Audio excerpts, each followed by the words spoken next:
Piala Dunia 2002 dikenang sebagai panggung para bintang samba. Ronaldinho, Ronaldo, sampai Rivaldo menjadi sosok yang tebar pesona di antara gemerlapnya kejutan yang diberikan tim-tim tak diunggulkan. Semacam Senegal, Turki, hingga sang tuan rumah Korea Selatan. Namun ketika mayoritas pecinta si kulit bundar ditanya tentang hal yang paling diingat di gelaran Piala Dunia 2002, hanya sedikit dari mereka yang mengingat terciptanya 8 gol yang dilesakkan Ronaldo de Lima. Tak banyak juga yang mengingat gol fenomenal Ronaldinho ke gawang David Seaman. Orang-orang juga mungkin tidak mengingat kejadian timnas Kamerun nyaris didepak karena tampil dengan jersey yang dianggap melanggar aturan FIFA. Sebaliknya, mereka akan lebih mengingat tentang gelapnya memori di gelaran akbar tersebut. Ya, sepak bola memang tak pernah lepas dari skandal, di mana turnamen akbar Piala Dunia 2002 jadi yang paling memalukan sepanjang sejarah.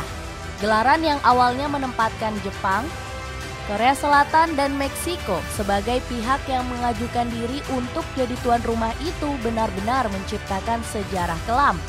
Sebuah tragedi yang rentetan peristiwanya sangat sulit dilupakan. Kontroversi di awal putaran. Bahkan sebelum kick-off Piala Dunia Korea-Jepang dimulai, dunia sudah dibuat gusar sejak 6 tahun sebelumnya. Para penggemar sepak bola heran dengan terpilihnya dua negara Asia tersebut sebagai tuan rumah. Orang-orang di benua biru sudah membayangkan betapa jam kerja mereka mengganggu karena pertandingan Piala Dunia digelar pada jam-jam kerja waktu Eropa. Bagi mereka yang memilih terbang langsung ke lokasi pun merasa terganggu dengan jarak tempuh yang harus dilalui untuk menonton satu pertandingan ke pertandingan lain. Kemudian Jepang dan Korea juga disebut sebagai negara yang tak benar-benar siap untuk hadapi gelombang supporter di ajang sekelas Piala Dunia. Kedua negara yang tak punya sejarah mencolok di gelaran Piala Dunia itu dinilai tidak memiliki infrastruktur yang memadai. Mulanya segala bentuk protes yang dilayangkan hanya disebut sebagai arogansi publik sepak bola kaum kulit putih. Namun itu semua lantas bisa dipahami ketika bintang Manchester United Roy Keane memilih untuk pulang dari Jepang karena merasa negara tersebut dinilai telah melakukan persiapan yang sangat memalukan. Piala Dunia 2002 sangat tidak ramah bagi Roy Keane. Dia yang menjabat sebagai kapten Irlandia sejatinya tidak memiliki masalah apapun dengan negaranya. Dia turut melakukan persiapan dengan baik bersama timnas Irlandia sebelum akhirnya mereka terbang ke Saipan, Jepang untuk melakoni persiapan Piala Dunia 2002. Di tempat itu, Keane merasa sangat geram. Dia menyebut fasilitas yang diterima Irlandia tak sesuai bayangannya. Pertama, alat-alat latihan terlambat datang di Saipan sehingga sesi latihan tim terpaksa mundur. Kedua, lapangan latihan yang digunakan Keane dan kolega dinilai tidak memenuhi standar. Keane bahkan menyebut lapangan tersebut seperti area parkir mobil. Kekecewaan yang sempat terlontar itu pun sampai membuatnya terlibat friksi dengan sejumlah pihak di timnas Irlandia. Sempat pulang dan dipanggil kembali oleh tim, Keane masih saja meluapkan kekecewaannya dengan menyebut bahwa rakyat Irlandia harus tahu tentang buruknya persiapan yang dilakukan Jepang. Hal yang dianggap berlebihan itu pun membuat pelatih Mick McCarthy geram dan terpaksa memulangkan Keane.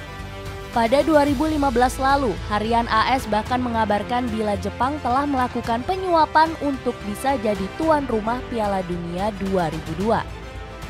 Penyuapan itu diungkap oleh mantan pegawai CONMEBOL, Konfederasi Sepak Bola Amerika Selatan, yang menyodorkan dokumen bukti tindak penyuapan dan modus penggelapan dana yang dilakukan konfederasi saat masih dipimpin Nicolas Leos Almiron.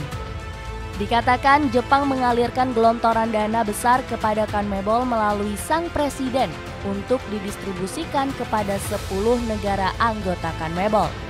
Dengan tujuan setiap negara menyatakan dukungannya bagi Korea dan Jepang sebagai tuan rumah Piala Dunia 2002. Pertandingan-pertandingan penuh polemik. Ketika turnamen mulai memasuki kick-off, sudah tidak bisa dibayangkan betapa gelaran ini penuh dengan kontroversi. Pada 9 Juni 2002, Rusia harus menghadapi perlawanan tuan rumah Jepang di Stadion Yokohama. Pada pertandingan tersebut, negeri tirai besi harus tumbang dengan skor tipis 1-0. Entah apa yang terjadi, para pendukung Rusia tidak puas dengan kinerja wasit di laga tersebut. Mereka yang tidak terima dengan kekalahan pun melakukan kerusuhan usai pertandingan. Dilaporkan terdapat penggemar timnas Rusia yang sampai membakar mobil di jalanan Jepang. Atas insiden tersebut, 2 orang dinyatakan telah kehilangan nyawa. Kemudian kontroversi juga terjadi dalam kemenangan tipis timnas Jerman atas Amerika Serikat dengan skor 1-0. Di babak perempat final, Michael Ballack jadi bintang dengan satu-satunya gol yang dicetak. Akan tetapi Amerika bukan tanpa perlawanan. Mereka terus menggempur Jerman dengan skema serangan balik hingga tiba pada momen di mana tembakan Greg Berhalter memantul Oliver Kahn dan mengenai lengan kiri pemain Jerman Thorsten Frings yang berdiri di garis gawang. Bola nyaris melewati garis gawang sebelum akhirnya Kahn mampu meraihnya. Ketika semua berpikir Amerika akan mendapatkan hadiah penalti atas apa yang terjadi, wasit asal Skotlandia Hugh Dallas sama sekali tidak meniup peluit tanda pelanggaran. Insiden itu pun terus dikenang sebagai salah satu kontroversi yang terjadi di gelaran Korea-Jepang. Lalu ada pertandingan di babak grup yang menyertakan Inggris melawan Argentina. Ketika bintang tim 3 singa, Michael Owen mengaku telah melakukan diving saat ia ditackle Mauricio Pochettino. Pertandingan yang akhirnya dimenangkan Inggris dengan skor tipis 1-0 itu membuat Owen buka suara pada 2012 silam. Dalam pernyataannya dia menyebut bila seorang striker akan selalu mencoba masuk ke dalam kotak penalti dan membuat bek lawan menyentuh kaki mereka guna mendapat keuntungan. Yang tak kalah mencengangkan adalah ketika pemain sekaliber Rivaldo melakukan diving konyol di laga melawan Turki. Aksi diving tersebut dilakukan sebelum melakukan sepak pojok pada masa injury time babak kedua. Ketika itu Rivaldo yang berdiri di samping bendera sudut lapangan mendapat hantaman bola yang ditendang oleh pemain Turki, Hakan Unsal. Dari tayangan ulang terlihat bola mengenai paha Rivaldo, namun sang pemain justru mengerang kesakitan seolah-olah bola menerpa wajahnya. Kejutan Korea Selatan yang tak terlupakan. Dari semua skandal dan kontroversi yang terjadi, Korea Selatan yang jadi tuan rumah muncul sebagai wajah asli suramnya gelaran ini. Mereka memang berhasil ciptakan kejutan dengan lolos hingga ke babak semifinal. Akan tetapi perjalanan yang dilalui sama sekali tidak direstui oleh kebanyakan penggemar sepak bola, utamanya bagi mereka yang tim favoritnya dirugikan. Korea Selatan yang duduk di grup D mampu menempati posisi puncak dengan mengungguli negara-negara seperti Amerika Serikat, Portugal, sampai Polandia. Mulusnya perjalanan Korea di babak grup dicurigai berkat tindakan pengaturan skor. Pada 2015 lalu, mantan wakil presiden FIFA, Jack Warner dituduh menjadi pelaku utamanya. Dia menjadi tersangka utama karena telah menginstruksikan sejumlah wasit untuk memuluskan laju Korea di gelaran Piala Dunia 2002. Di babak grup ketika Korea menghadapi Portugal, mereka berhasil menang dengan gol yang dicetak oleh Park Ji-sung. Namun kecurigaan muncul usai wasit yang memimpin pertandingan, Angel Sanchez, yang memberikan kartu merah untuk 2 pemain Portugal yakni Beto dan Joao Pinto. Menjadi juara grup, Korea pun lolos ke babak 16 besar dan bertemu dengan tim kuat Italia. Bermain di Daejeon World Cup Stadium, Korea berhasil keluar sebagai pemenang dengan skor 2-1 lewat gol An Junwang pada menit ke-117. Bukannya mendapat pujian karena singkirkan Italia, Korea justru panen hinaan. Mereka disebut telah melakukan pengaturan skor melalui wasit utusan Jack Warner, Byron Moreno. Italia sejatinya tampil dominan dengan berhasil membuka keunggulan lewat Christian Ferry pada menit ke-18. Namun 2 menit jelang bubaran, Korea sukses menyamakan skor lewat gol Solkyeon. Praktis, laga kemudian dilanjut ke babak tambahan. Disinilah kontroversi itu terjadi. Italia harus kehilangan Francesco Totti karena mendapat kartu merah dari Moreno. Kemudian Italia juga dibuat meratap ketika gol Damiano Tommasi dianulir lantaran dianggap offside. Lalu ada penalti kontroversial untuk Korea Selatan yang untungnya berhasil diselamatkan Gianluigi Buffon.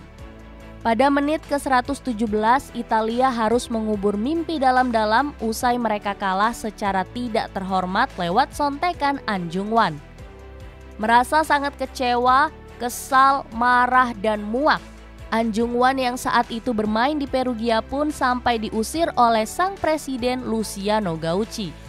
Publik sepak bola Italia tidak menerima kehadiran An Jung-hwan dan dia kemudian bermain di Shimizu S-Pulse.